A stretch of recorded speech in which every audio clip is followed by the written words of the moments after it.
Hey, we're back here in the shop at Hemmings Garage and we're cleaning up some details on our Fox Mustang project.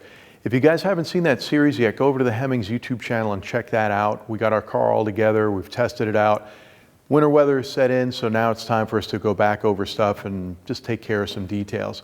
Some of you have been asking where we got all the tools we've been using, and it's probably a lot of you guys who've been watching us for a while who remember when we didn't have much in here at all.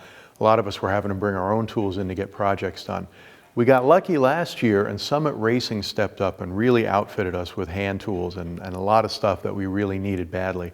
Now that stuff has changed the dynamic of how we work in the shop. It's made things a lot easier to get done and we're getting a lot more done.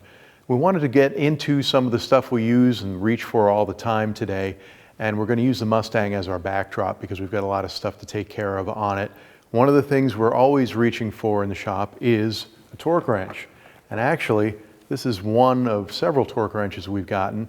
This is a Wright brand. We did get it from Summit. A lot of you guys who've worked with tools for years have heard of Wright. That's Wright with a W.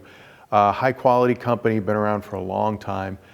This is a ratcheting click type torque wrench. It goes from 30 foot-pounds up to 250. It's a 1/2-inch drive. It's a pretty standard piece of equipment you'd find in a shop, but works on cars.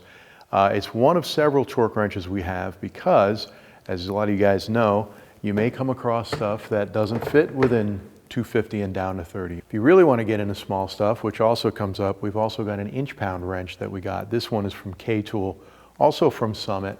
Very handy when you're doing stuff like transmission work or other really detailed things that need to be torqued specifically. Junior used that when we were doing some automatic transmission stuff on the AOD for the Mustang.